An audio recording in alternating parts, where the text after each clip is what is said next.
aujourd'hui pour une nouvelle vidéo autour de l'organisation. Aujourd'hui, je voulais vous parler d'organisation et par où commencer. Donc dans un premier temps, je vais vous donner des premières astuces et ensuite je reviendrai sur les 3 méthodes d'organisation que j'utilise moi-même au quotidien et qui vous permettront aussi d'être plus organisé. Donc, pour commencer, voici donc s'organiser par où commencer.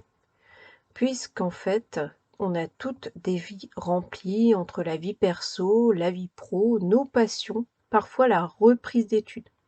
Mais alors, par où commencer? Donc pour démarrer, je peux vous conseiller ces 3 étapes.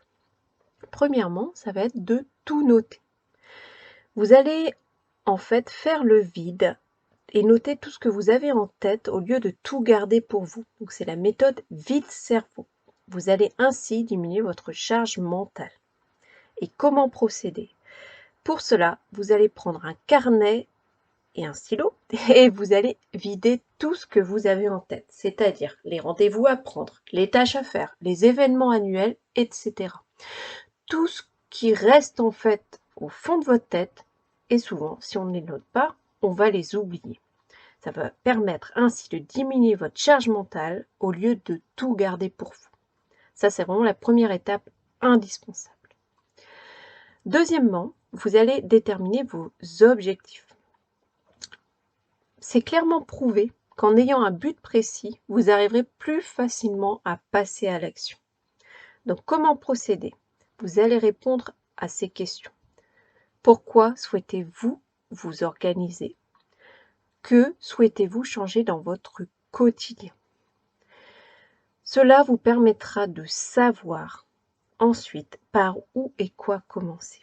Vous allez vraiment mettre toutes vos intentions sur vos objectifs. C'est vraiment quelque chose de très important.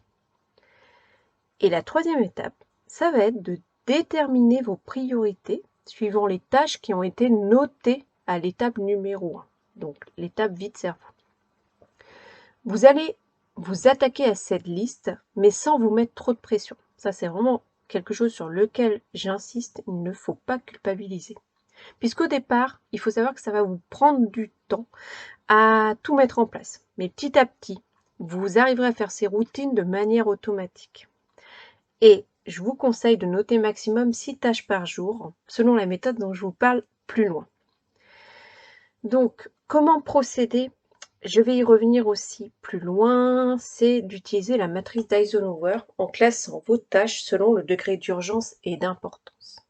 C'est vraiment quelque chose qui va peut-être pas être évident au départ, mais petit à petit, vous verrez que vous gagnerez en efficacité sur toutes vos différentes tâches.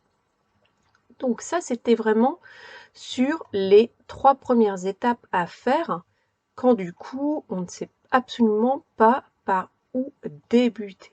C'est vraiment quelque chose qui permet de retrouver un sens à donc, votre organisation du quotidien. Maintenant, je vais vous parler de 3 méthodes pour gagner du temps que j'utilise personnellement donc pour réussir à mettre en place ces tâches et les gérer selon leur degré d'urgence et d'importance. Donc, ce qui revient très souvent dans les recherches menant au blog et dans vos commentaires, c'est que vous êtes à la recherche d'une meilleure organisation pour gagner du temps. Vous recherchez aussi de la motivation. C'est pour ça que je voulais vous présenter 3 méthodes d'organisation.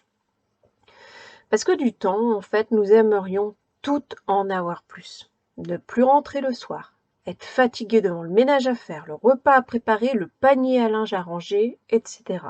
On a envie de dire stop à tout ça. Dans nos vies trépidantes, gagner du temps au quotidien est devenu un élément essentiel pour se consacrer à ce que l'on aime ainsi qu'à nos passions. Donc pourquoi en fait on aimerait toutes gagner du temps?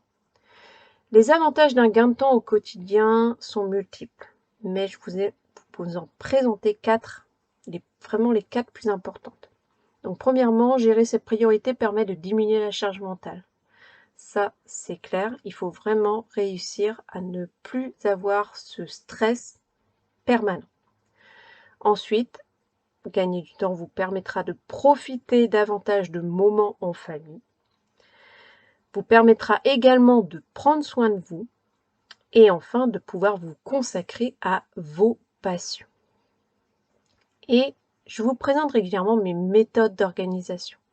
Mais c'est important que vous trouviez également celles qui vous conviennent. J'aime particulièrement gérer mes tâches selon leurs priorités. Donc au quotidien, je m'organise selon ces 3 méthodes, la matrice d'Eisenhower, le batching et la méthode Ivy Lee. Premièrement, la matrice d'Eisenhower. Elle consiste à classer les tâches selon leur degré d'urgence et d'importance. Il en résulte alors 4 types de tâches. Les activités importantes et urgentes vont être à faire rapidement. Ça va être vraiment votre priorité. Ensuite, il y a les activités importantes mais pas urgentes que là, vous allez planifier. Ensuite, on a les activités urgentes mais pas importantes. Dans la mesure du possible, vous allez essayer de déléguer ces tâches. Et enfin, les activités ni urgentes ni importantes, vous allez les reporter, voire les supprimer. C'est vrai que c'est toujours important de garder quand même votre liste de tâches parce que c'est vraiment un plaisir certain de réussir à les barrer au fur et à mesure, mais toujours garder une trace.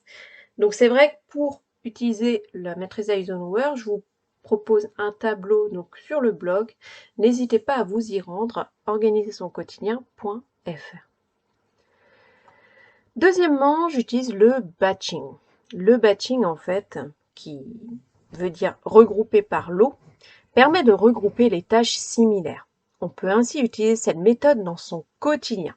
Et vous allez ainsi vous organiser selon la nature des tâches à effectuer, par jour, par semaine ou encore par mois. Le batching, en fait, je le pratiquais depuis très longtemps sans m'en rendre compte. C'est vraiment l'inverse du multitasking où vous exécutez plusieurs tâches à la fois. Là, l'idée, c'est vraiment de regrouper les tâches similaires pour gagner en efficacité. Vous connaissez sans doute le batch cooking. Donc, il permet de préparer ses repas à l'avance en regroupant, par exemple, la cuisson des légumes, la préparation des fruits, la préparation donc de différents plats en même temps en fait. Par exemple, vous allez aussi, consacrer donc la vaisselle à la fin de votre batch cooking. Ça, c'est quelque chose d'important. Après, pour gérer vos papiers, par exemple, ce que je fais, c'est que j'organise mes papiers personnels afin de gagner du temps en y consacrant donc un temps chaque semaine ou voire une fois par mois pour vraiment tout ce qui est tri. Mais ça me permet vraiment de regrouper les tâches similaires. Pour le budget, c'est la même chose. C'est je fais un point budget par semaine. Donc, je vais rassembler tous mes tickets de caisse dans la semaine et je vais faire vraiment une séance dédiée chaque semaine. Et enfin, pour le travail, je fonctionnais de la même façon quand j'étais salariée et encore aujourd'hui, vu que je travaille de chez moi, ça me permet vraiment de gagner un temps précieux. Par exemple, je traite mes emails tous ensemble. Ensuite, je rédige tous mes courriers. Je vais monter tous mes dossiers, etc. Vous voyez l'idée, c'est vraiment de vous habituer à regrouper des tâches similaires. Et enfin, pour terminer, j'utilise aussi la méthode Ivy Lee, qui consiste à se limiter à 6 tâches maximum par jour. Donc, c'est-à-dire que vous allez noter un nombre maximum de tâches dans votre journée. Ça peut être bien sûr moins de 6, c'est vraiment le maximum, parce que vous allez commencer à les traiter selon leur priorité. La condition est de ne pas passer à la tâche suivante tant que la précédente n'a pas été traitée. Cela vous permet vraiment de ne pas avoir de to-do list trop longue. Donc, je vous invite aussi à vous rendre sur le blog pour aller découvrir donc cette méthode. Voilà, j'espère que cela vous aura plu, vous donnera un petit peu plus d'idées pour réussir à vous organiser et notamment quand vous n'avez pas l'habitude de le faire. C'est vraiment quelque chose de très important. Personnellement, c'est quelque chose que je fais depuis quand même très longtemps et qui porte vraiment leurs fruits. Je vous remercie d'avoir regardé cette vidéo. N'hésitez pas à commenter et je vous dis à bientôt.